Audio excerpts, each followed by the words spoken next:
Hey, good morning. Welcome to the Stochastic.com NFL First Look Strategy Show Wild Card Weekend. Wow. Time has come. Not even going to read chat. I assume there are some comments about this show being tardy. Been a long morning, Ben. Already. It's been a long morning, man. It wasn't your fault Never this is. time. How Did you you lose doing? power?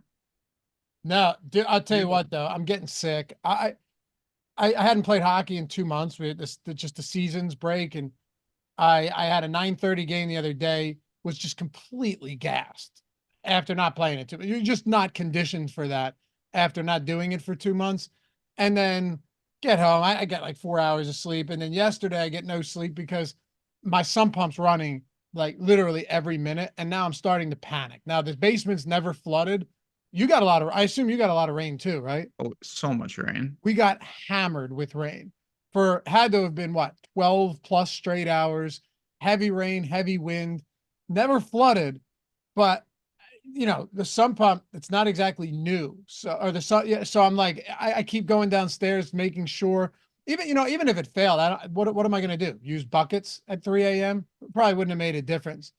Kept me up at night. Fortunately, we're good, no flooding, but that was that was a hell of a system that ran through, man. There was a lot of rain just dumped on us in January. You would think there would be a way to like prevent that. Prevent what? Just like flooding in general. Yeah, I Like I always mean, thought about that. Again, these my brain. It doesn't like with snow. Couldn't you just put a big tarp on your driveway and then the snow falls on the tarp and then you just move it? Obviously, it would be too heavy, I assume. Is that the problem? it'd be extraordinarily heavy. Yeah, I don't know. It just you would think they can have like little robots get into your spleen and fix something and they can't figure out how to not get your basement flooded. Yeah, the basement thing well, I mean, look, my basement's never flooded, so they have But figured it just in out. general. That's why People they are, have a sump oh, pump. The reason people's basements fail is like the French drain does it like clogs or or you have like the French drain or your sump pump just fails. French French drain. Yeah, like the thing that goes around the floor of your basement. Yeah, I don't know. There should be a way. But they have to- heated driveways. They those are a thing. Yeah, I would have invented that before they had that. No, you wouldn't. You're talking about putting down a tarp and moving tons of snow off. Or like a machine that drinks the water. Also, also, if you were able to move that tarp and you're just in a neighborhood, like let's say you took an F-350, found a way to hook that up to where the tarp would pull the snow off, where do you put it? On the lawn. Like somewhere where you don't need it. I suppose you could just throw it in the lawn. Yeah, not so crazy. All I'm saying with the flooding situations, you would think you could put something that would just prevent water. It would just like, it would evaporate it or Look, something. as insane as your idea is, I had an even more insane idea this morning that like it's clearly the result of sleep deprivation. Mm. Well, I was saying that on X, if you violate the terms of service and just do horrible things, you shouldn't be banned, but you should be banished to like an underworld of X, right? Like Australian penal colony before it was a civilized continent, you know, and you'd call it being exiled. But you go there, and like if you wanted to go there, like say you wanted to go there, you wouldn't have to be banned. You wouldn't have to be banished. You could go there just to check it out. But there's like no algorithm. It's entirely lawless. And it's just the underworld of X. Now, X itself is kind of lawless, right? But you go down there, just like you open your feet up, there's Mm. no catered out. It's just madness from top to bottom. Would you not poke down there from time to time to see what's going on? Yeah, I mean, according to some, they are already in that Twitter. So I think we can get That's some what I'm saying. visions. I suppose it's already lawless itself. Yeah, I don't know. Oh, Yeah, I was gonna say, come on now. But I would be interested to take a look at that. It's not as interesting as my idea to cure flooding from society, but yeah, we should have, The algorithm, yeah, those algorithms are powerful, man. It's crazy. Yeah. Like imagine having an option to just turn your algorithm off. Yeah, that would be pretty cool. To like randomize your Pro. feed. I'd be pro randomized. Well, anyway, guys, we're very happy to have you guys with us for Wild Card Weekend. Yeah, Saturday, Sunday. We're not doing Monday slate, right? Monday's separate. That's Showdown. The way that these work, like even on FanDuel, FanDuel ran the Sunday night game in the main slate. So last week, so I was like, what are they going to do? They're running the big Saturday, big Sunday contest separately. So is DraftKings. Millie makers for both, Ben. I'm not sure if you saw that, but Millie makers for both of them for Saturday and Sunday. So we're going to chop these. We'll talk Saturday first, then we'll talk Sunday on the same show. We can still go by tiers, no issues there. But I don't know. It feels like the best way to do this, right? And then Monday, just the standard Monday strategy show for Showdown, live before lock, all that stuff. Yeah, I mean, I'm super excited for it. I know it's a little weird with like, it feels like there's like 30 slates, but there's a lot of opportunities to make some money, a lot of opportunities to see it. And they're more digestible slates, of course, because we are now into the playoffs, and I'm excited to get into it. I haven't really looked a ton in terms of building. Of course, I haven't run Sims or anything just yet. So it's a fresh start and a first look, which is what this show's intended for. Well, Torga said, Laffy, I'll get it started for you today. Atone, my friends. Yes. Take 1 single second on a Wednesday morning. For the first look show, atone for your sins. Hit that thumbs up button. That's all it takes. Just a subtle reminder here. If you're watching after the fact, that applies to you too. Help us out. It goes a very long way. Subscribe to the channel. It's greatly appreciated. We're making that steep climb to 100K thanks to you guys. And if you're watching or listening after the fact too, guys, leave a comment down below. At the very least, we read them all, try and respond to all the comments. Always have a fun time reading them for sure, especially when things go off the rails here. And don't forget, all of our stuff in podcast form is out there, whether it's, NBA, NFL. If it has a shelf life, you can find it on Apple Podcasts. You can find it on Spotify. So let's get into this. We will do Goblin of the... What's up? No, I'm sorry. I just like a string of words that I never thought would be created in human civilization was, Ben, are you located anywhere near the Jewish tunnels? Are you familiar with what he's talking about? I am familiar with it. I just, again, I didn't think that combination of words would go in that order ever, but here we are. I am close to the tunnels. I'm certainly not in the tunnels, but I think I'm pretty close to them. It's in the city, right? The wild part, yeah. Yeah. The crazy part is there was a guy tweeting about this like months ago. What's that? Oh, nothing. Go ahead.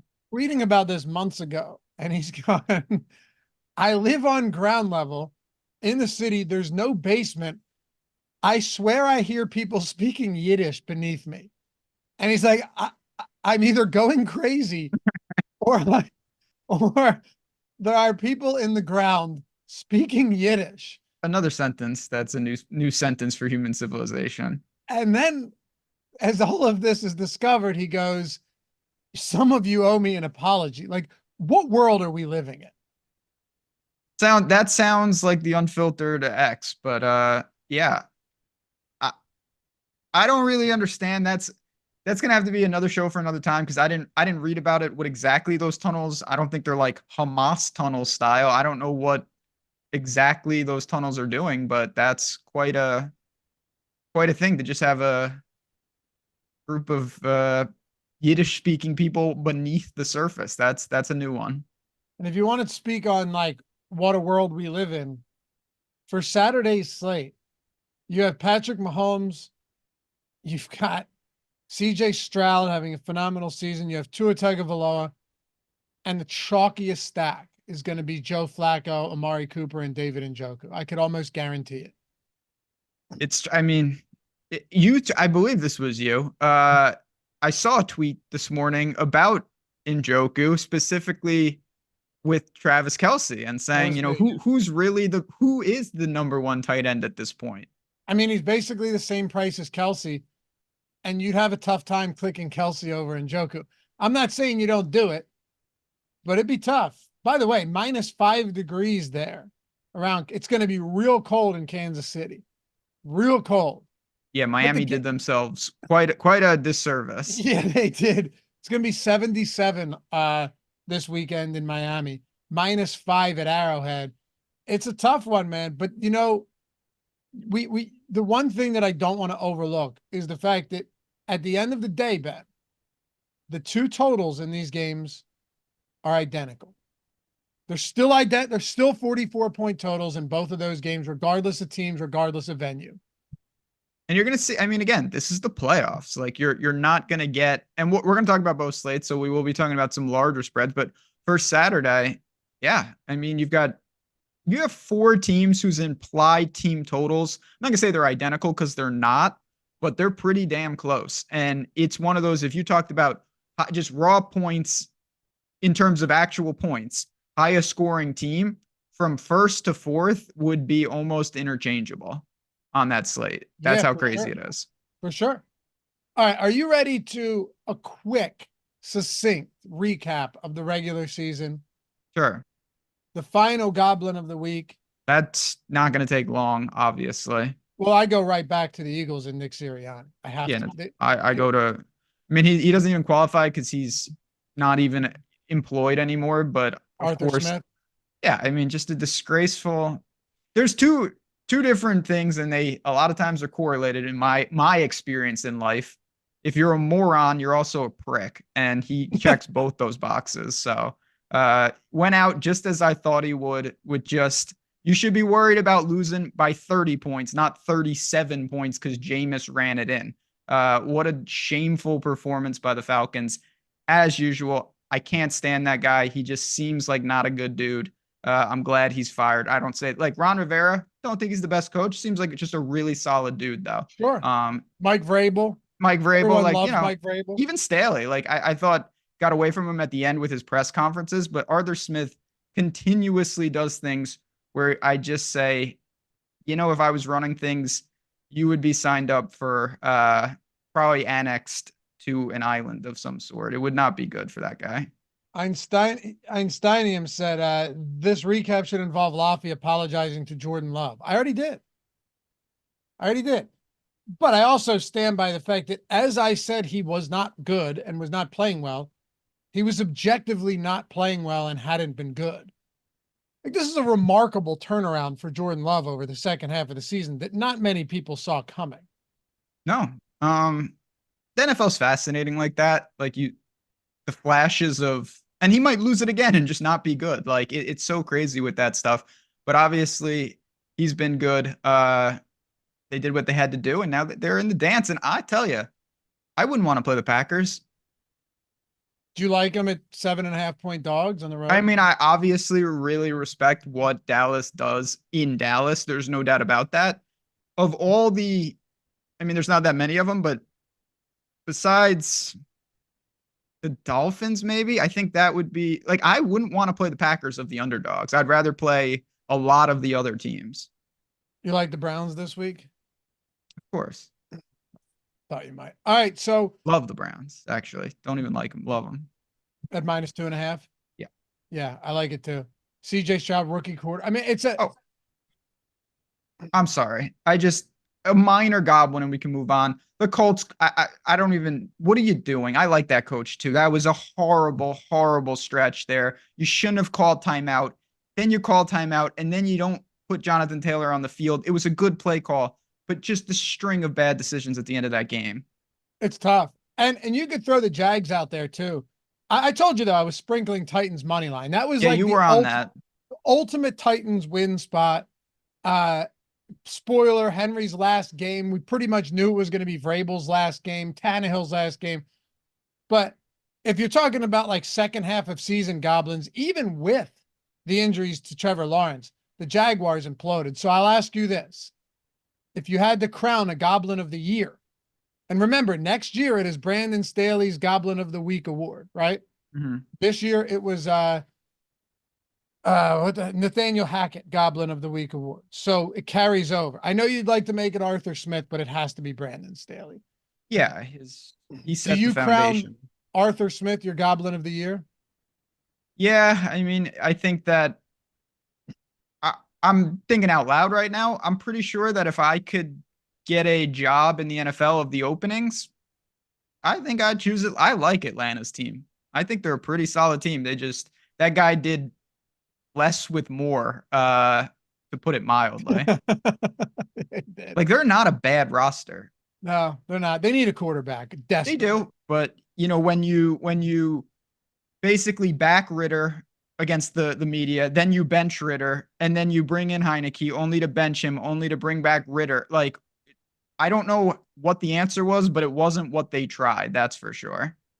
If we were to finalize the tiers to close out the year, we already know who's in the playoffs. Yep. Eagles stay fired into the sun. I don't care if they win the Super Bowl. I will not move them. They stay exactly where they are, Ben.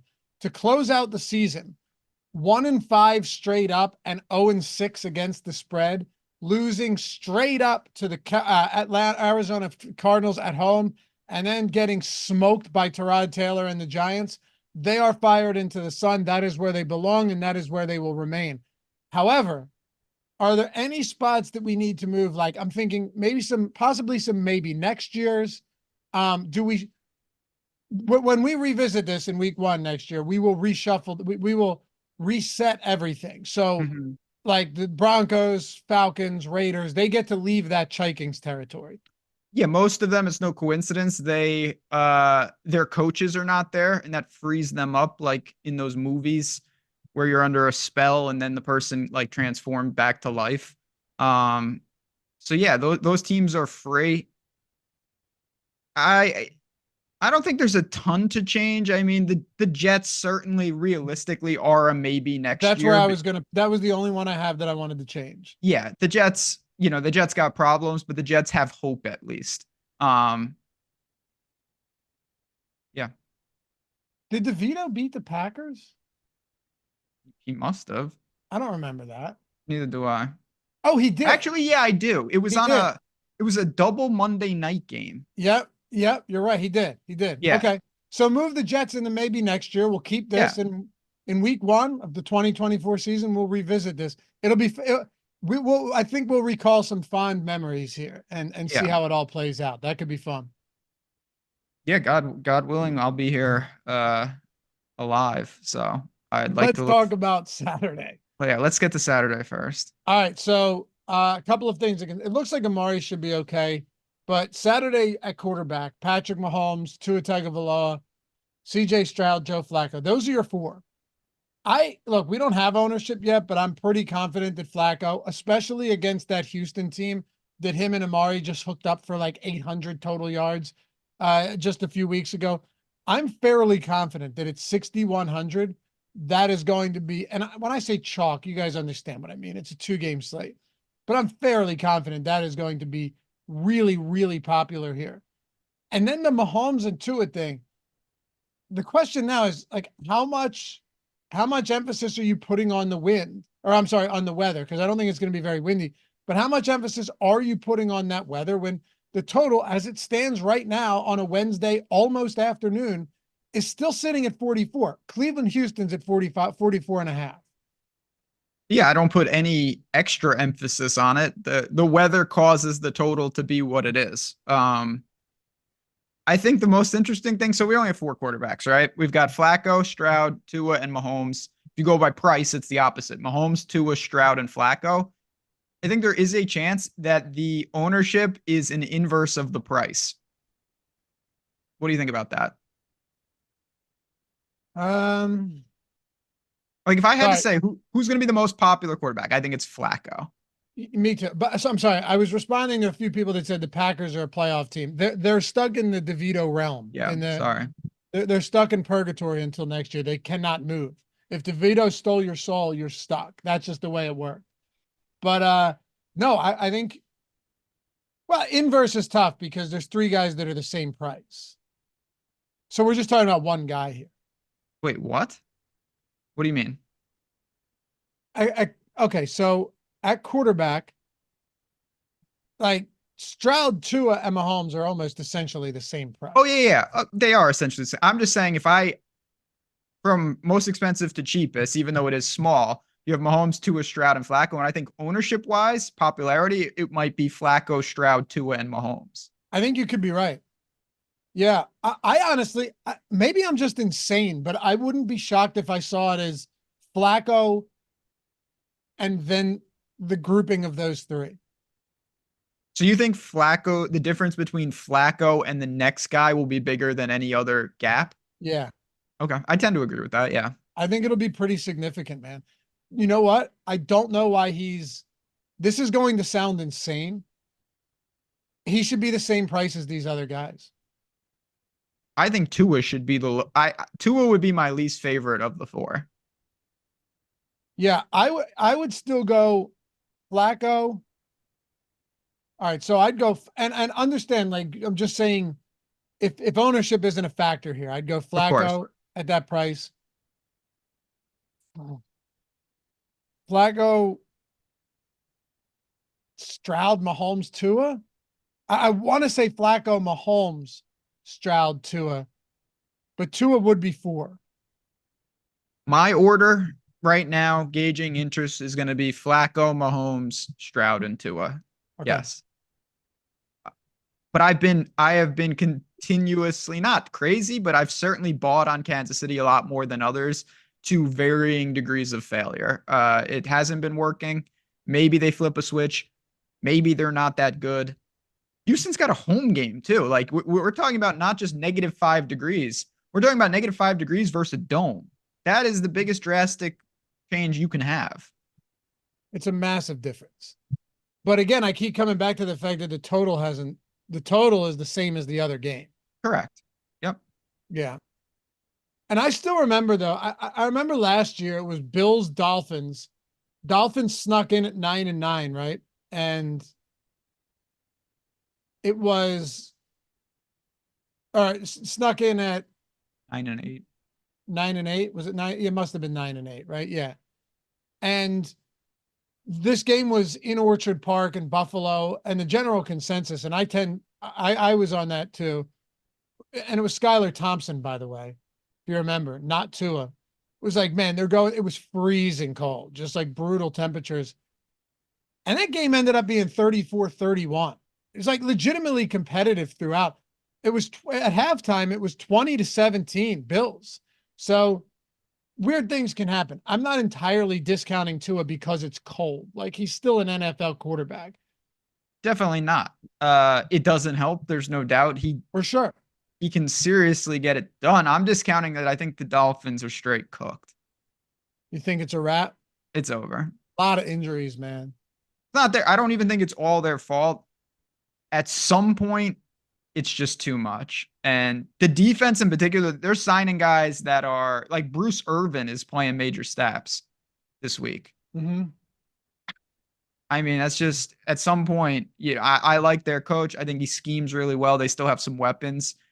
Really, really tough spot. And Tua, of course, only has one way to get there. He only has a 300-yard bonus and a bunch of touchdowns to get there. There is no possible way he gives you anything else. You're right. I mean, yeah, they brought Melvin Ingram in because they just have nothing at linebacker right now. It's tough. Einsteinium, and we'll move on to the next position, said, where you believe in CJ against the Browns over Tua? Interesting. You know, it's tough because the Browns on the road have been an entirely different football team. The one thing I'm having trouble with is I don't know if that translates into the playoffs. Like, do the Browns just lock it down? Grant Delpit's been active. He's expected back, Ben. That's significant. Like, do the Browns just lock it down? And they've got some real dogs on that defense. So if you wanted to go Tua over Stroud, I get it. Rookie quarterback, first playoff appearance. They got into the postseason against all odds. I get it. Maybe I get it too. Maybe I would put Mahomes second. I honestly think I'm going to put Mahomes second just because they've been there, they've done it before, and maybe the light switch turns on. I have said this multiple times, and I'm not saying there's these massive edges. We'll talk about Odd Chopper, of course, during this show, but I am a huge elite quarterbacks run more in the playoffs when they need to. Like Mahomes, he's been running a little more in general because the team is worse. But Mahomes, Josh Allen, when Burrow is around, like those guys, they know when it's time to actually scramble. And Mahomes is going to give you maybe an extra touchdown over a guy like Tua in that game in terms of like 40 rushing yards is possible. Absolutely. By the way, last thing I'll say on this. So where's the comment from Toga? What's up, Toga? He said, it's not that complicated. I'm stacking up the indoor game and one-offs from the second game. Tyreek and Pacheco mainly, and some Kelsey. He's too cheap now. Yeah, but again, I go back to last year. That Buffalo game was freeze. I wish I could pull the temperature up. Let me see if I can I'll get it. You want me to get it? Pull the temperature up from that game. All right. 30, yeah, January 15th. Here we go. We've got it was, yeah, I don't have a temperature. I found everything else though. The picture looks cold. I thought you were gonna find it for me. I did too. I thought they would have it. They've got the attendance. They could tell me how many. Did you scroll down on ESPN? Yeah, that's where I am. That's where I went too, and I couldn't. Usually they do have that. They do normally. Either way, it was someone in chat could pull this up. It was really cold because all I can remember is everybody talking about like they have no chance coming in there. I remember. Ended up 65 total points in that game, and Skylar Thompson was the quarterback. Yeah, listen, on a 2-game slate, there's always this balance. Like I don't disagree with anything that Tolga said, but you got to keep in mind everybody has that mentality. So right. And it's a 2-game slate. It's a 2-game slate. Like if you stack up the indoor game and then you take the best one-offs from the other game, you're not gonna be that unique or leverage. So I get it. It makes a lot of sense. Where can we mix it up? That's what we're here to do and figure out. Yeah. Now this is going to drive me nuts, man. I mean, okay, I'm going to find it. I failed once. I'm going back in. While you go back in, I'll segue us over to the running back position for Saturday. So there's not, I mean, look, this is what you're looking at. Because Sunday you have Kyron Williams. I got it. James, what was it? It says weather 27 degrees, wind 4 miles per hour. That's not correct.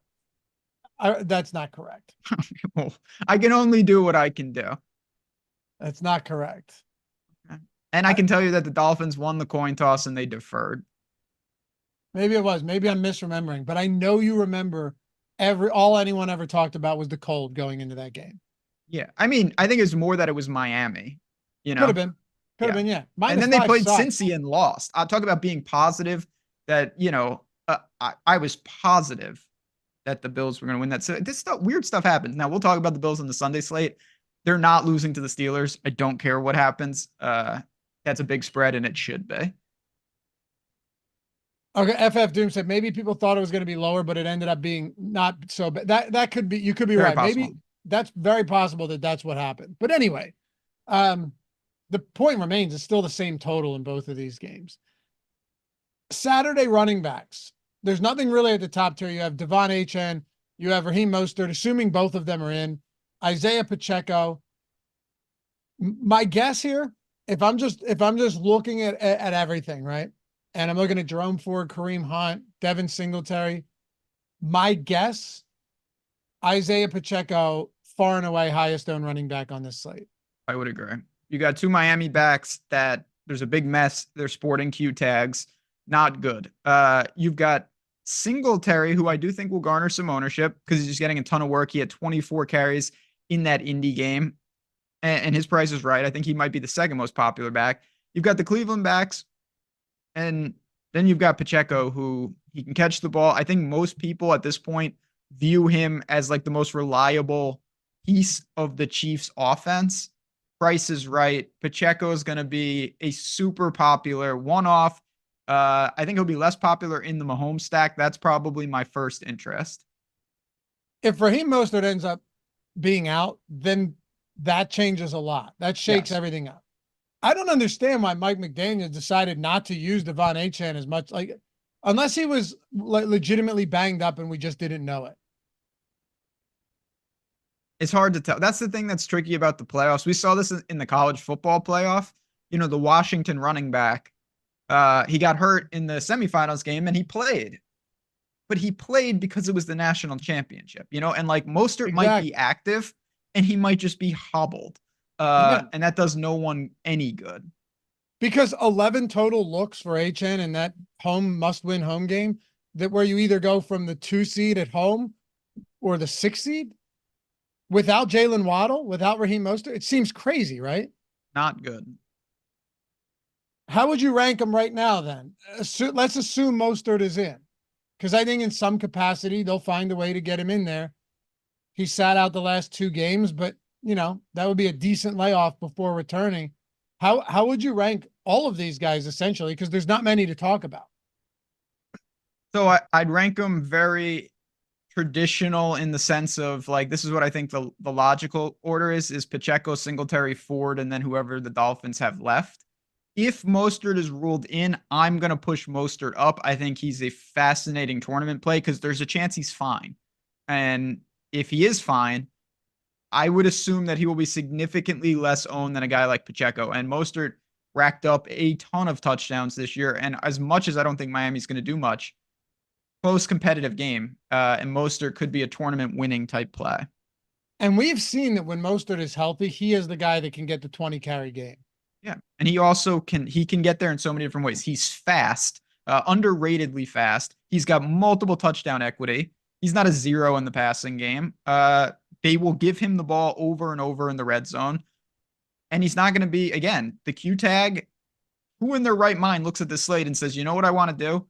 I want to decipher the Miami backfield rather than just go to Pacheco, who had 7 targets in the last game. Like, right. For nobody. sure. The only other question I have is if we're talking about cheap guys or backups, like Kareem Hunt, second piece of that backfield behind Jerome Ford. I don't think it's viable to go to a Clyde Edwards-Helaire here. I just don't. It gets difficult down here. Dameon Pierce being another one of those guys, already a difficult matchup, likely won't even touch the ball. I don't really have anything down here outside of, I think a $4,700 Kareem Hunt is perfectly fine. He has 9 touchdowns on the season, which is a lot more than I would have expected. The guy is used near the goal line. I think 4,700 is by far the lowest I'm willing to go. And I'm not even excited about it. Tend to agree. I guess, again, if Mostert is ruled out, Jeff Wilson could see 5 to 10 touches. Probably all going to be carries. I just don't know raw points if he can get there, honestly. Yeah. Wilson last game was used 9. Yeah. That's what I mean. You're right. Like, no, if Mostert's out, Wilson's at least in play in large field stuff. That's about it, though. Talk wide receivers here. Tyreek Hill, Nico Collins. This is where you start getting some real guys, because you've got Nico, Amari, Rashee Rice, Tyreek Hill. Rashee Rice is clearly taken over as you could argue the number 1 pass catcher in Kansas City at this stage. Yeah. Nico Collins is fantastic. We don't know if Noah Brown's going to play. Robert Woods, who cares? Tank Dell's already out. So Nico Collins, the clear alpha, tough matchup, but he's their guy. Tyreek Hill's the clear number 1, best receiver in football. We don't know if Jalen Waddle's going to be active. Now, I know that Mike McDaniel said he has a shot to play, that they're optimistic he'll be out there. Again, though, I'm not optimistic that if he's out there, he's going to be at 100%. I'm really not, with an ankle. But I do think it opens things up for Tyreek Hill. I have no doubt about that, really. Not having Jalen Waddle on the field makes this offense a lot more one-dimensional, and we saw that in back-to-back weeks. We certainly did. Yeah, the tricky thing about Miami is all these guys, they're sporting Q tags, and they're the worst type of Q tags, in my opinion. They're ankles, like knees, where it's like you're going to probably have these guys play, and they might not be able to cut.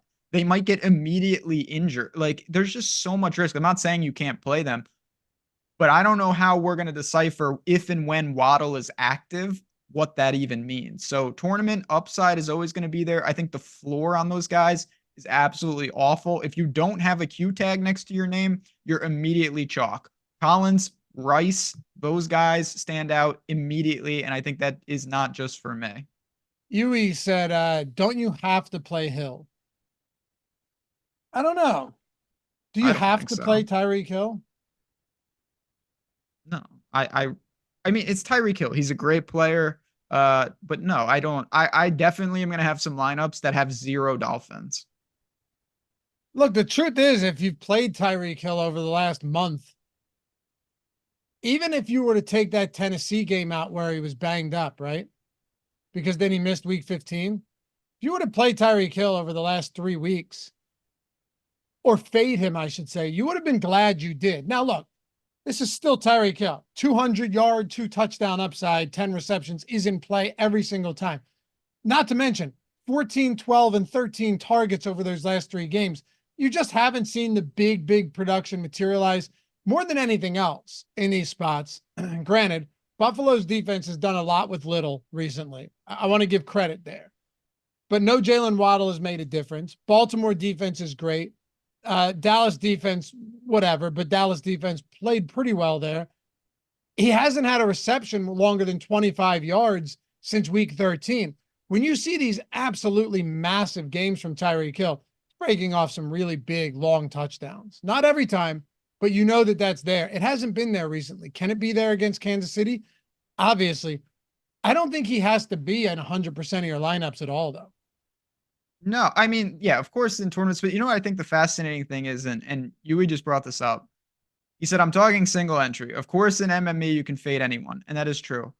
But to me, if you can stomach it, it's a, I don't want to say a better fade, but it's more interesting in single entry. He might be 95. I'm not exaggerating. He might be 90+% owned in single entry. We've seen this a couple of times. Nico Collins was 96% owned last week. Tyreek on that double Monday night, where actually it was the Packers beating the Giants in the other game. Tyreek Hill, and he got hurt in that game. He was 95% owned in single entry. Like, I don't care who it is at those ownership levels, you always have a chance. And the upside is immense. Now, at raw points, he probably gets you there an insane amount of the time. But yeah, I'm comfortable rolling the dice if you're willing to get bageled. One further point on this. There's not a lot of value on a 2-game playoff slate. No. If we were to assume that everyone who's questionable plays, like Amari's out there, Noah Brown's out there, Jalen Waddle, Raheem Mostert, like all of them play, where do you go for good value? Particularly good value that isn't going to be in every type. That's another point. So let's say a great value play does open up. Name a Tyreek Hill lineup that won't have that exact same value play.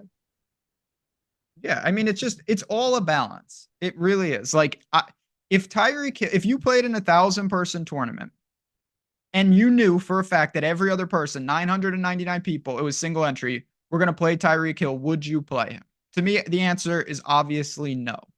Because if he twists his ankle on the first play of the game, you basically have the inside track to win the entire tournament. And that's worth the risk. Everyone's a fade at certain ownership in my mind. It's just, where do you think he falls and how big is the opportunity cost? Because of course, most likely Tyreek's going to have a very good game and he's going to be needed on a 2-game slate. Well, then let's look at it this way. What would you right now, what if you had to guess? Give me an ownership projection on it. I'd say 86%. Okay. In single entry. In your mind, would you put his optimal percentage north of 86%? No. Doesn't mean you don't play him. I know you're talking single entry, but yeah, I would not. What other wide receivers do you look at then? Because now you get past Amari Cooper is going to be, I'm telling you right now, Amari Cooper is going to be mega chalk. And I think he should be. Yeah. Yeah. Him, Rashee Rice, but mostly Amari. Okay, 2 highest owned receivers on this slate, assuming we don't have any crazy inactives. Tyreek Hill and Amari Cooper, correct?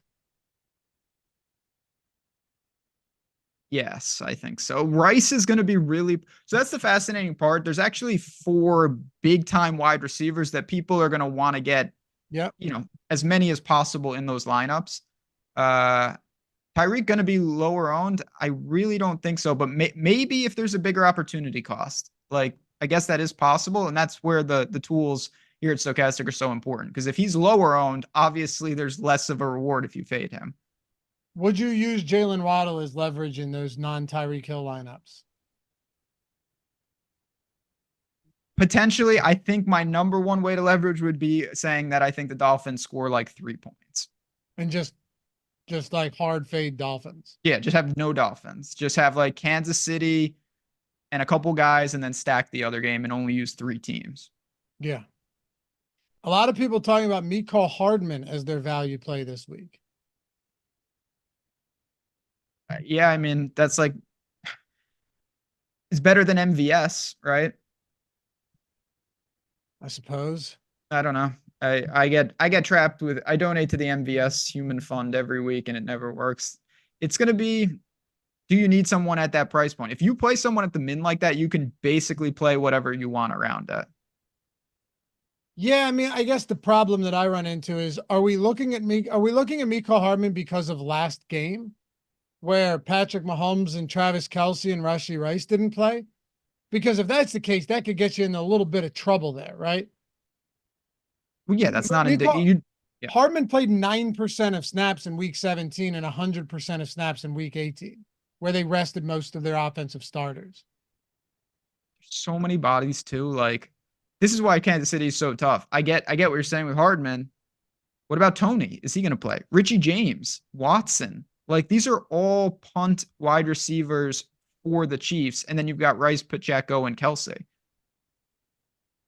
Yeah, exactly. Exactly. And they might be bad. They might just suck too. Like, I'm be the first to admit that the Chiefs just might not be that good. They might not be good. And if that's the case, well, then you might not want a ton of it. But Rashee Rice still looks very good. Yeah, I agree. Once you get past Rashee Rice, you're just throwing darts. Like, honestly, if I were going cheap, I would probably go, you know where I would go here? I would go Justin Watson probably. I think for me as well, I think he's got the best chance to factor in. And maybe just because they're willing to target him in the red zone and the end zone. They're willing to give him a couple deep shots. Yeah. I think it would be Justin Watson for me. That would be my guy here because we know he's at least going to play in in a real game. I don't know how much opportunity Mecole Hardman gets, especially if Kadarius Toney's back. Do you have any other cheap options? Anyone else we haven't talked about yet? Like John Mechie or the two guys that I have to mention, either Mechie or Hutchinson. In the event that Noah Brown and Robert Woods are both out, you have to look there. I think that's where people will end up looking. Last week we saw Woods out, we saw Noah Brown out, Tank Dell's out.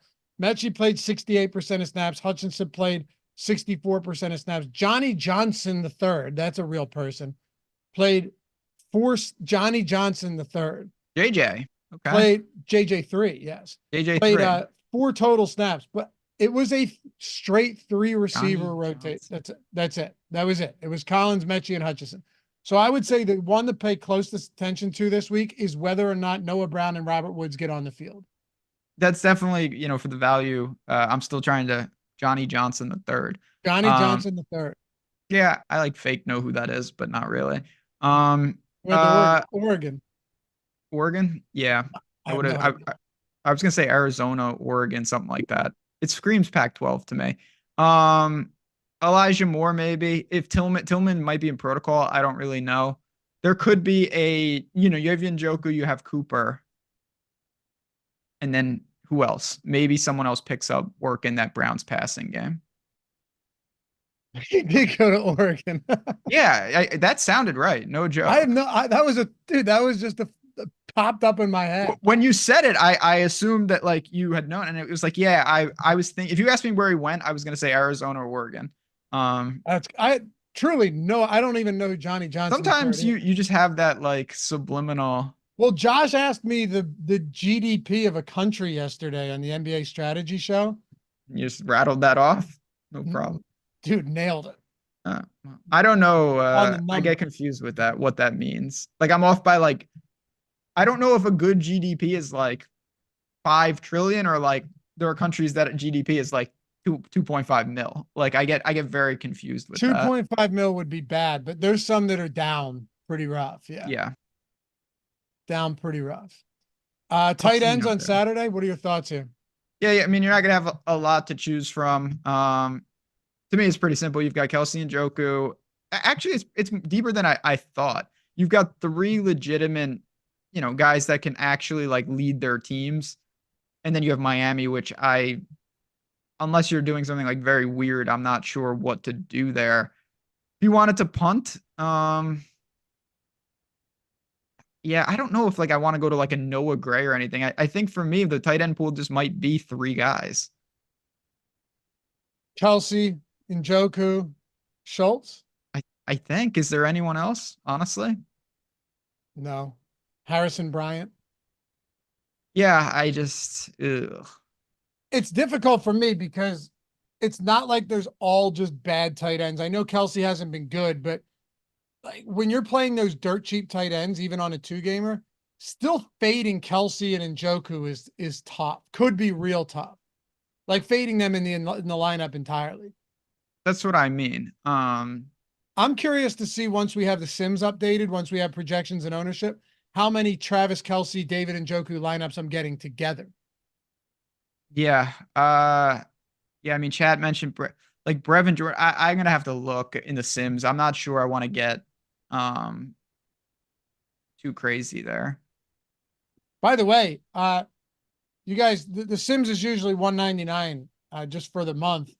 We've got a little deal going on here with the promo code drive. Link is in the description. You can the promo code is in there. You just click it. 99 bucks for the NFL Sims Max package all the way through the postseason, including the Super Bowl. So that's Saturday, Sunday, Monday, main Millie Maker slates plus all of the showdown slates. That's 2 days next week, main slates plus the Millie plus the there will be Millie Makers next week, plus the showdown slates.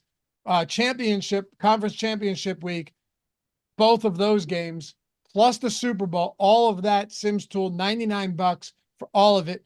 When you think about it, pretty solid deal when you consider, Ben, that with the new PGA Sims Max package, you get 2 weeks access of that on top of the NFL Sims Max throughout the entirety of the postseason for free when you grab the NFL Sims Max package through the playoffs. That's a pretty solid deal.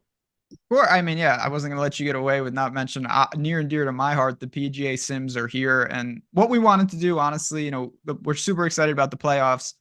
Golf is starting, but it's not, it's not the Masters just yet.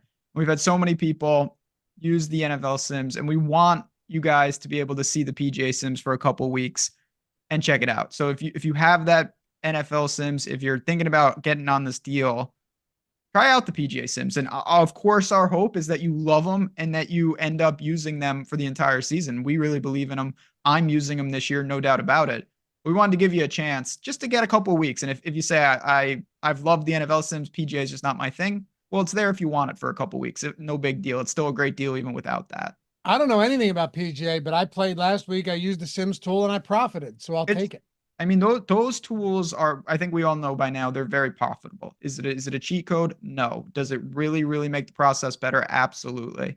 And if you're looking for a new process, it's a new year, worth considering it, at least checking out for the playoffs and for the first couple events of PGI. Ultimately, we didn't want you guys to ever have to pay full price on the NFL postseason with less slates, but cutting it in half, I think makes a lot of sense given that you're still getting 3 days of football this week, two next week, a bunch of games coming up. And the Sims tool is crushed for showdowns, just absolutely crushed. Tom just took down another 100K, our CEO, running the Sims on that showdown slate, running the Sims for what it's worth, unadulterated, untouched, just straight factory setting Sims. So link in the description and in the chat if you guys want to jump in. You're getting 2 free weeks of the PGA Sims. It's brand new. Plus every by the way, not just the Sims. The Sims Max package includes premium Discord, ownership projections, player projections, boom bust tool, top stacks tool, lineup generator. It includes everything. Yeah, and we had a couple comments about that. BD said golf lineup generator got you some cash money. We love to see that. And Bug Boy, does the PGA Sim support the single round contest? It does after the first day. So yeah, you've got multiple showdown slates in there. You can use it for that as well. There's just a lot of value there. So 4 slates a week for PGA. You've got the main slate and then those secondary slates. Right. So Yep. Friday, Saturday, Sunday Yep. showdowns. Yeah. Yep. To So, my knowledge, that's what we got going on. And again, these are new tools. We're constantly innovating them. So if you see something and hey, I'm this isn't happening or that's what we want. We want that feedback because the devs are doing a great job. yeah, it's great stuff. And with the Sims Max for PGA too, it's not just that, it's all the tools and everything included. So come say what's up in Discord if you decide to do it. Link down there in the description in the chat. It's a solid offer for sure. You ready to talk Sunday here? Yeah, let's do it. Oh, wait, no, if we wrapped up Saturday, what does your lineup look like? How about that? If we wrapped up Saturday, what does your lineup look like? It probably looks like some type of short of Miami. Should we try to build one real quick? Just go back and forth. Sure. Want to do it? Yeah, let's do it. All right. Do you want to do it with a Flacco stack or do you want to get different? That's the question. Doesn't matter to me. I'll get different no matter what we do. All right. Well, then how about this? You make the call. First player in goes to you. Okay. I will go with Pacheco. All right.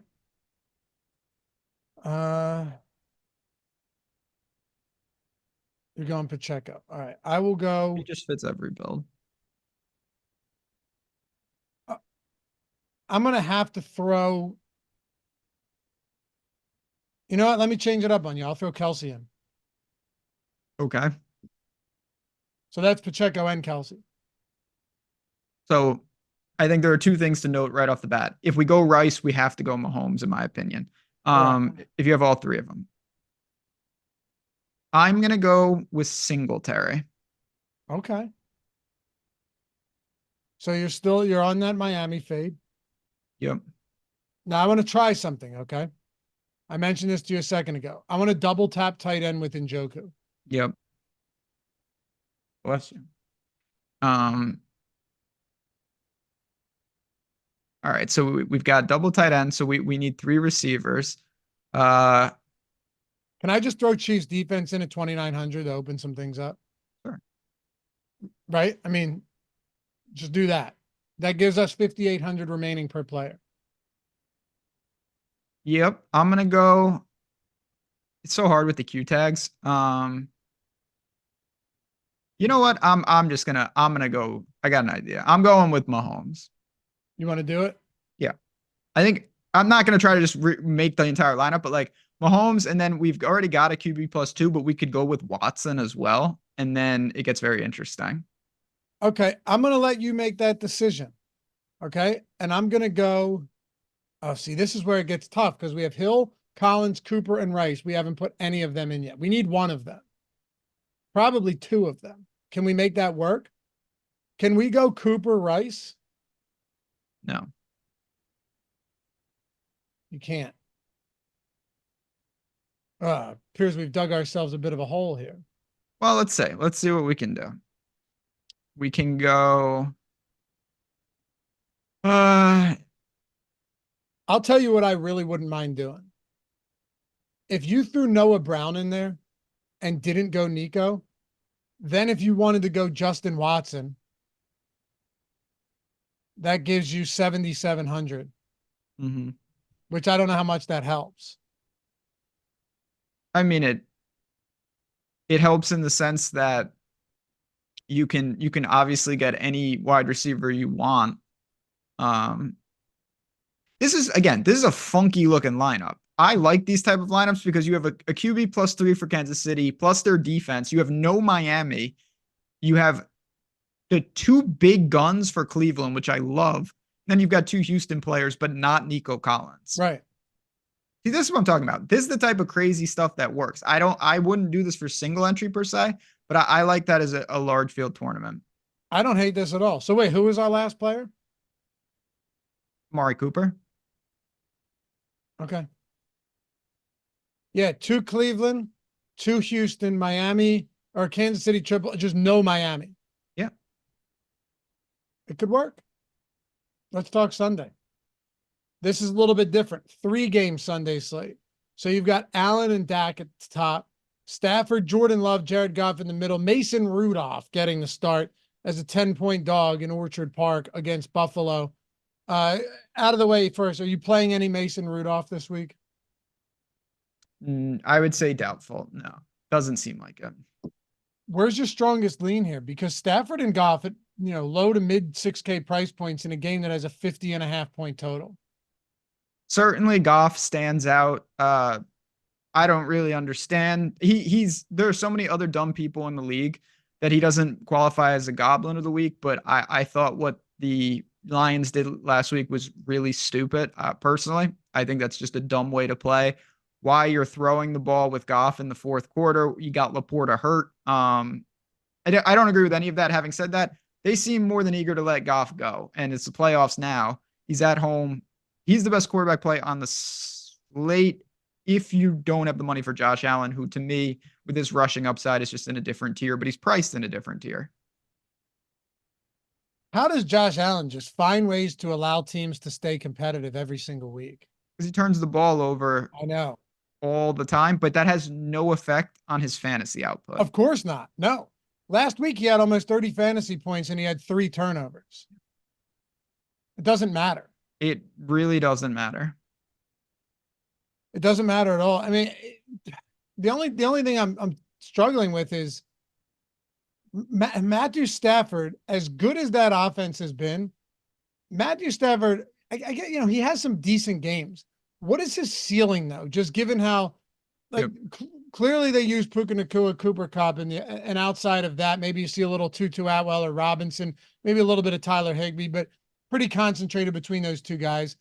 And then Kyron Williams is going to see 20 plus touches every single week. Matthew Stafford, a good game for him has been 22, 23 fantasy points. And I that's what I worry about. Again, it's not a 2-game slate, it's a 3-game slate, which doesn't seem like much, but think about the percentage change, how big that is.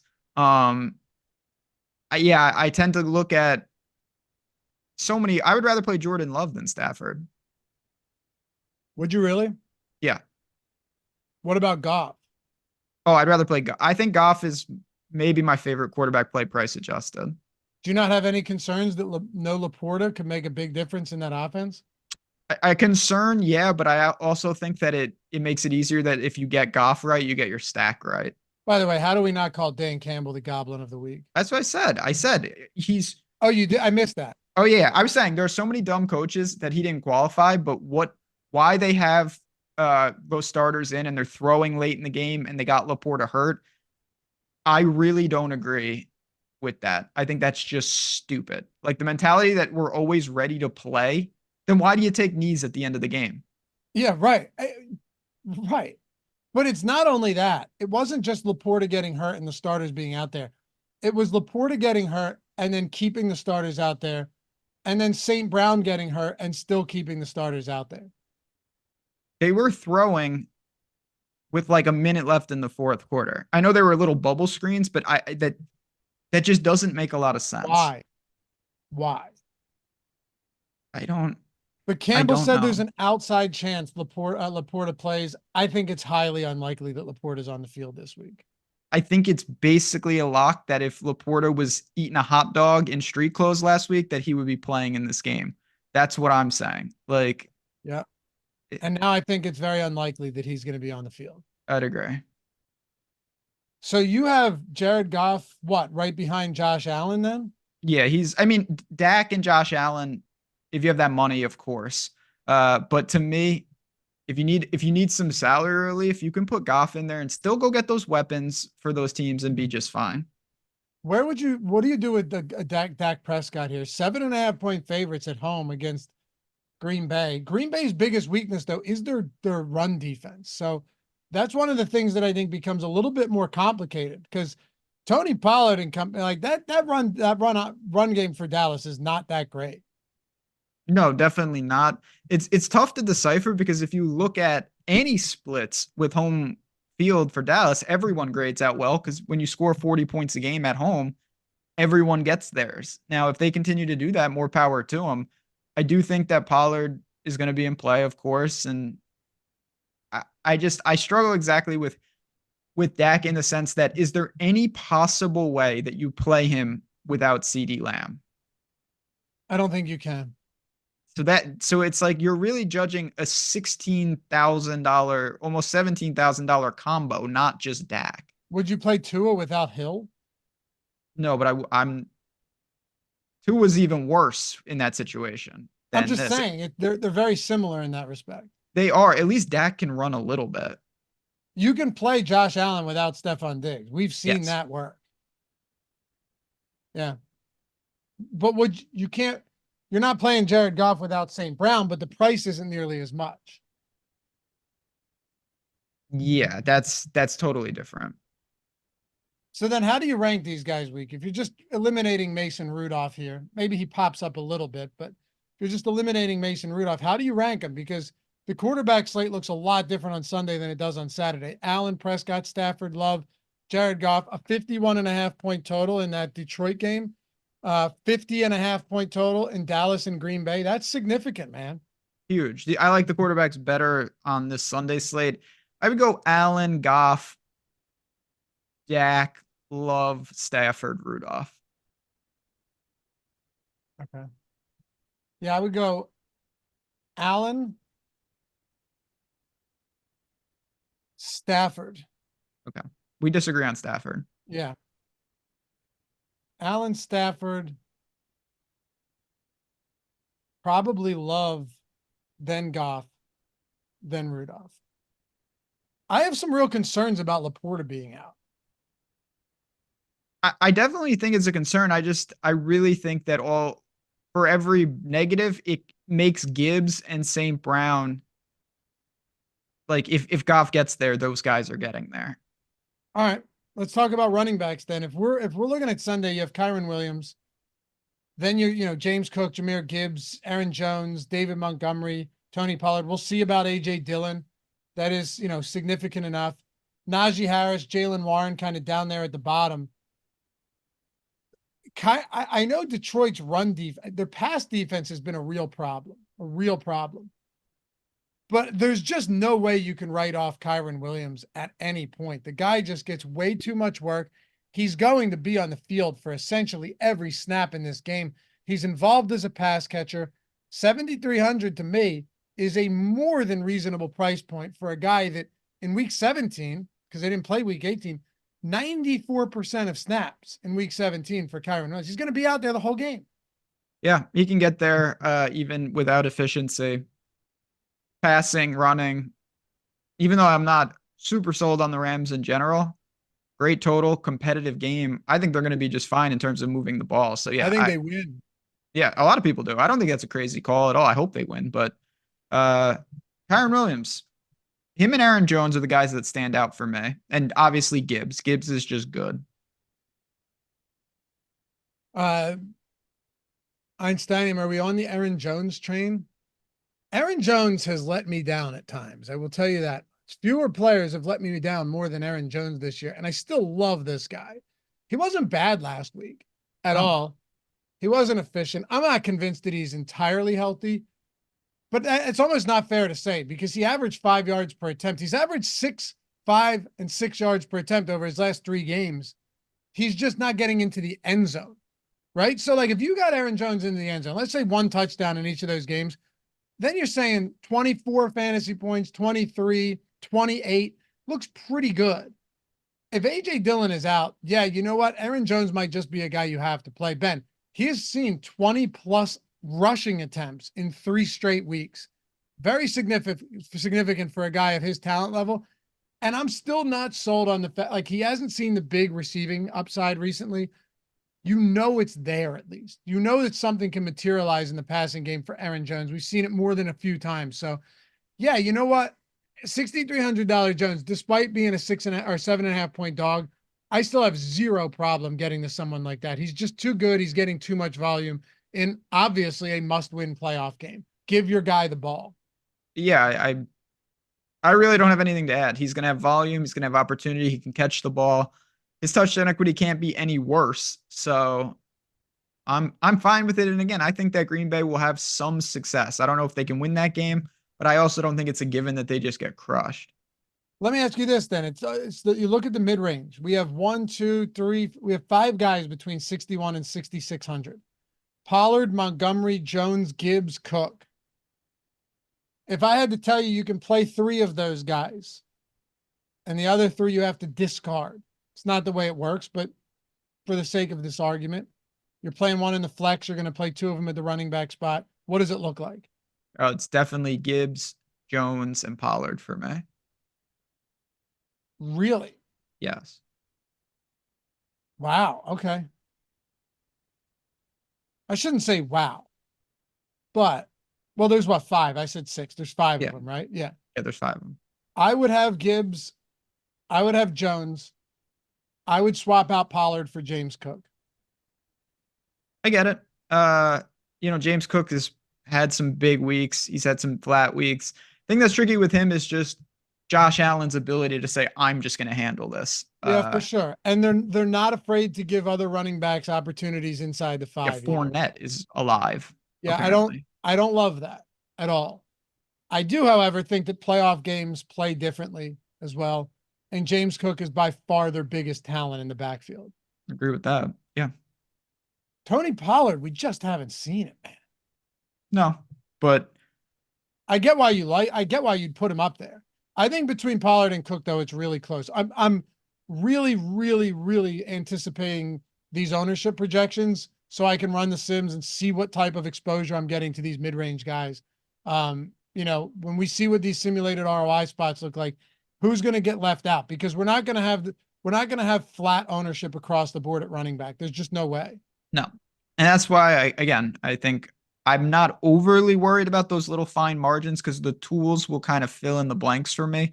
To have kind of a peripheral look at this is my plan of action, and then we'll see what the ownership looks like.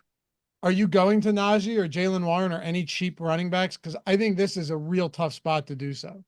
I think it's pretty tough. I will say again, if you're like in the largest field tournament, if you build for a Steelers win and they win, and they could win, even though I think that's very unlikely, that's a super different type of build. Figure out what has to happen for that to happen and then build backwards. If that is the case, then I'm probably getting a lot of Harris plus Pittsburgh defense. Agree. 100%. It's like Josh Allen has multiple turnovers in the red zone and Najee punches them in and they win like a 21-14 type game, 13 type game. And it's a pretty underwhelming game with a Steelers vibe in it. That's really the only factor I could see for that. The toughest part here is TJ Watt already being ruled out. Massive, massive loss for the Steelers. The Steelers, in my opinion, have serious equity to lose like 38-3. If you had to bet this game, it's moved from like 7 to 10. And I think a lot of that was the Watt news. Still a lot of points to move.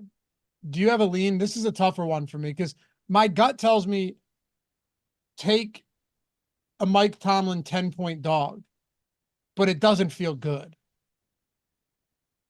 I would lay the points. This is something, again, if you're if you like to make some bets and you're part of Odd Shopper, ask me again this weekend in Discord. I'll be breaking down these games along with the entire team and having some fun seeing the market move. I would lay the points though. I don't think that the Steelers are any good. They're not. Oh, by the way, if you are into sports betting, every single year there's one sports book that goes, all right, we're going to. Oh, yeah, this is true. I know what you're going to say. Yeah, we're going to try to get a lot of people over here by giving them a really good offer that hasn't been around. DraftKings and FanDuel do those offers, but I guarantee you're already over there. It makes no difference. BetMGM right now has a bet 5, get $158 in bonus bets. The $158 it's a silly number. I had to ask John Ferguson, who does our partnerships, like, why 158? And it's for Super Bowl 58. It's better than bet 5, get 58 in bonus bets. Well, that would just be bad. Yeah. It's actually fantastic. It's bet $5. So link is in the description and in the chat. You sign up, takes you a minute to sign up, verify your identity. That's it. Deposit $5 and bet that $5 on whatever you want. It could be a massive parlay. So you're going, all right, well, I already know that I have $158 in bonus bets coming to me, whether I win or lose this bet. Let me see if I can create a screenshot moment. I'll go with a massive 12-leg parlay, $5. Who cares? Because if you win the bet, you get paid out on that bet and you get $158 in bonus bets. If you lose, it doesn't matter. You lost $5, you got $158 in bonus bets. I always look at it this way. If at the end of the day, the end of the postseason, you've ripped through these bonus bets and you've lost all of them, right? Including your original $5 stake, that's $163. At the end of the day, you're down $5 and you lose that in your sleep. So if you're in the sports, even if you're not, it doesn't really matter. If BetMGM's in your state, bet 5, get $158 in bonus bets, whether you win or lose. Pretty simple. Got to be 21 years older to gamble. You have a gambling problem, call or text 1-800-GAMBLER. But yeah, check it out. It's a good one. I assume they'll get rid of this quicker than most. So yeah. Anyway, wide receivers. Here's a tough one. I mean, CeeDee Lamb, Amon-Ra St. Brown, phenomenal plays and clear attachments to Dak and Jared Goff. There's no doubt about that. But then you get to Cooper Kupp, Puka Nacua. You're getting to Jaden Reed down there. Gabe Davis, if he plays, he's the ultimate boomer bust. George Pickens is another one of those guys that, who knows, maybe George Pickens just has that 70-yard. It appears that the only touchdowns the Steelers can score through the air are 70-plus yards, or they don't score at all. Deontay Johnson had one last week. Pickens had one the week before, maybe even one the week before that.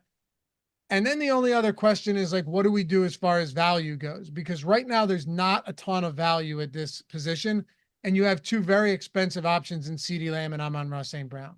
This is where it's tricky because unlike Saturday, it's not just like CeeDee Lamb can't be that pop. He's gonna be very popular, but like you can't just jam him in without paying an opportunity cost.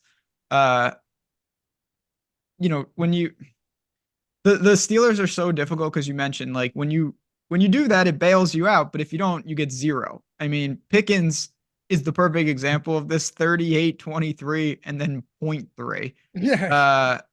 I don't know what to really do with that. I think it just makes you tournaments. Brandon Cooks, an extension to Dak. You've got the Packers guys that are very difficult. I think the hardest spot for me is you have Kupp and Nacua. You've got a two-headed monster plus Kyron. The Rams have super good weapons, but they're all over 7K. They both are. And there's Kyron Williams. That's what I mean. Like, that's 3 guys. You know what I love? I love the no Matthew Stafford, but Kyron Williams plus a 7K wide receiver in Kupp or Nacua. I love that. I'll have some of that. It's an insanely concentrated offense that how could you not at least have some interest in saying, I'll take the guy in the backfield that's getting 20-plus touches playing every snap, and then one of the other guys who's going to see 30+% of targets every single week. Yeah. And that's how I think you're going to have to structure. I think we all know that if you have the money for Lamb or St. Brown, you're getting double-digit targets, barring something ridiculous. There's no weather, of course, for either of those guys. They're great plays. My bigger question is, how low can you go? And do you think if Laporta is out, that makes it more likely that some random Lions wide receiver gets real target share?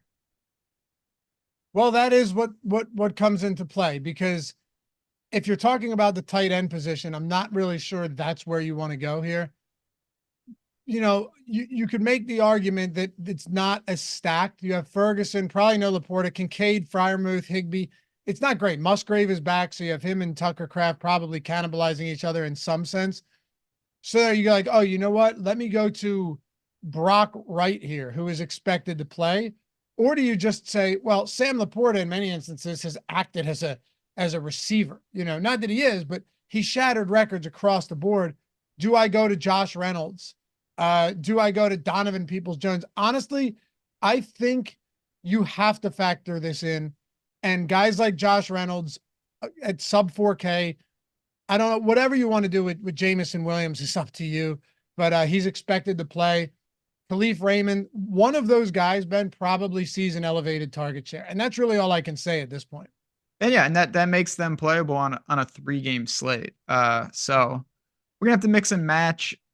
I don't really see myself, again, we'll see what's up with Gabe Davis. If Gabe Davis sits, it's the same story for Shakir and Shearfield.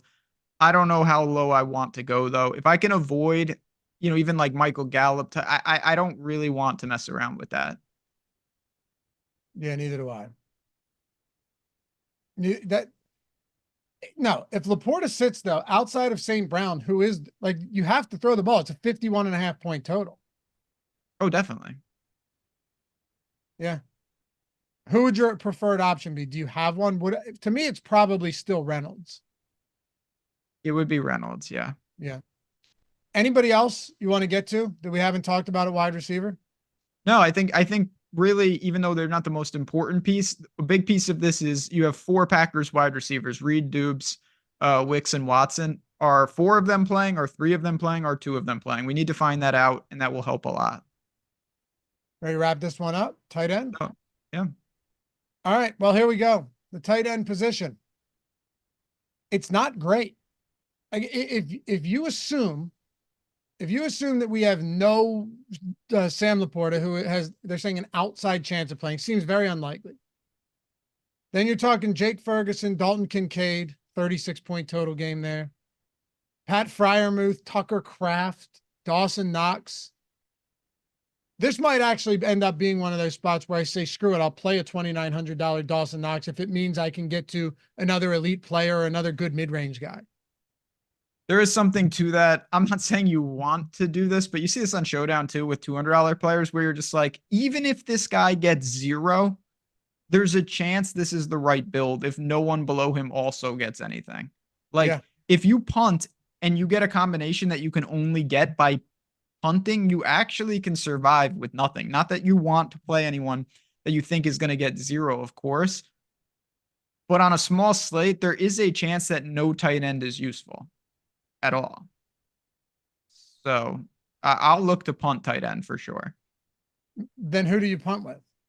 Because Knox seems like the best option to me. Yeah, I want an attachment to a prolific offense. And you can't punt with Dallas tight end, obviously, because he's good.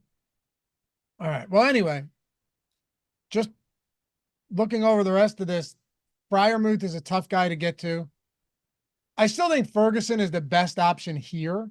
It's just, is the opportunity cost for Ferguson worthwhile on this slate? I know it's only 3 games, but there's some really good players on this slate.